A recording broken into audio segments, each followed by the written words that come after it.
Between 2004 to 2011, the name Akon was everywhere. You couldn't escape his songs, they were on the radio, on TV, even on cell phones as ringtones. His music was melodious and extremely well liked. His songs used to breathe life into the clubs, but then he stopped releasing music altogether and wanted to do something more meaningful in his life. Hello everyone and welcome to True Celebrity Stories. Are you also wondering where did Akon go? Fret not, today we'll discuss what happened to Akon and what is he doing now. Before we get started, don't forget to like, comment and share. Also subscribe and hit the bell icon so you'll never miss any updates. Early life. Akon's real name is Alion Damala Badara Akon Thiam and he was born on 16 April in 1973. Although his birthplace is Missouri, he spent most of his childhood in Senegal. His family came back to the United States when he was 7 and settled in New Jersey. Akon's parents moved to the US in search of a better life, but even there they faced troubles in the neighborhood. When Akon went to school, his parents moved to Atlanta, leaving him and his brother alone. Many will be surprised to learn that Smack That hitmaker comes from a religious Muslim family. His father was from a Tukulur family of Quranic scholars, and interestingly enough, his mother was a dancer. He had been musically inclined since a young age. Even as a kid, he knew how to play many instruments like drums,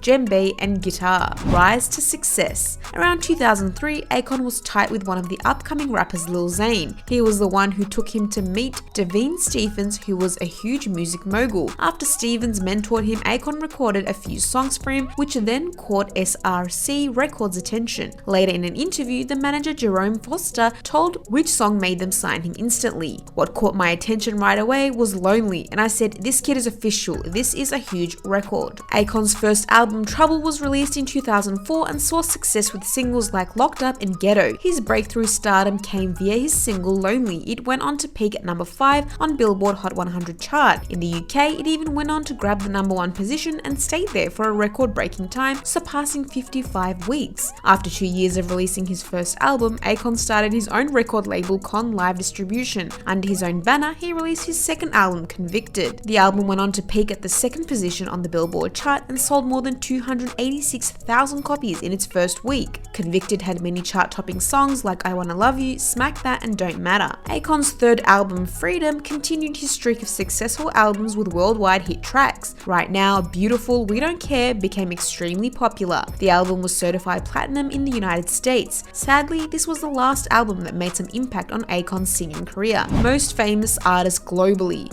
Akon was not just a huge star in America, in fact he was truly what they call a global superstar. You can get an idea of his popularity by this incident that in 2011, world's biggest movie star and currently richest actor as well, Shah Rukh Khan, especially requested him to sing for his ambitious project Ra.One. This was the first time an international singer was asked to sing for a mainstream Bollywood song. They even wanted to make it more diverse by giving him a Hindi song and not English. Initially, it was planned that he'll sing one mega chart buster, but upon listening to all the compositions, he asked to sing one more. Criminal and Chamak Chalo were the 2 songs sung by Akon in the album, and it's rumored that he got more than $700,000 for them. The songs were humongous hits in India as well as overseas. Shah Rukh Khan was very impressed with Akon's performance as he believed he did complete justice to the songs. The music director duo Vishal Shekhar composed the songs and had only good things to say about their working experience with Akon, especially his diction of Hindi. Akon's Hindi took all of us by surprise. It was almost like he had been speaking the language all his life. No one could believe Akon was saying those Hindi lines for the first time. He just rattled off the lines as if he was conversant with Hindi. When you hear the song, you'll see no difference in the singing quality of Akon's English and Hindi lines. Talented discoveries. Akon is not only a talented musician, he's a smart businessman also. In his own words, I'm a businessman first and a musician after that. With his label, he has always tried to find natural raw talent and did his best to highlight it. One of the first artists his record label signed was T.I. Pain. This was at the time when Akon's own career was at his highest point. Still, he went out of his way to sign musicians and never got insecure as a performer. One of the biggest names in the pop genre today, Lady Gaga, is also Akon's find. This was the time when being quirky and outlandish was not being appreciated in the media.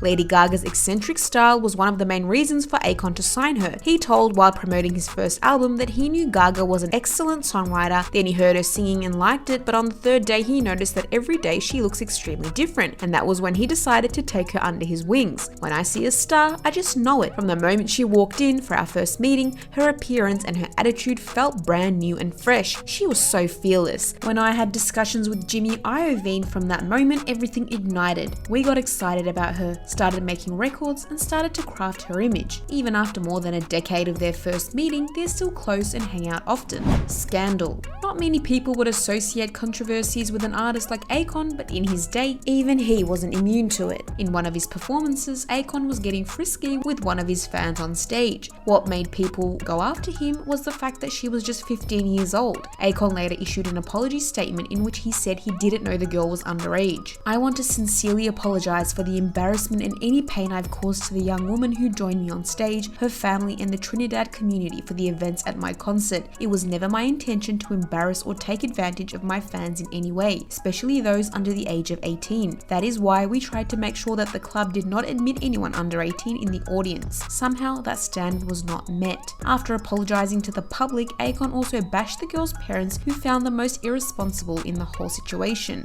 She was the daughter of a pastor. The event was held late, and he said that the girl shouldn't have been there in the first place. In 2007, also Akon was accused of misbehaving with a fan. Someone threw something on the stage while he was standing there. He asked the crowd to find that person and send him onto the stage. The young boy was then brought on stage, Akon manhandled him, and then he threw him towards the crowd. The video was reviewed by the fiscal department and charges were filed against Akon. He clarified to the police that it was all just part of an act. The decline in album sales. After 2010, so many new pop stars came and started getting the buzz that Akon once had. The audience grew out of his music, and when he announced his 5th studio album, there wasn't much buzz around it.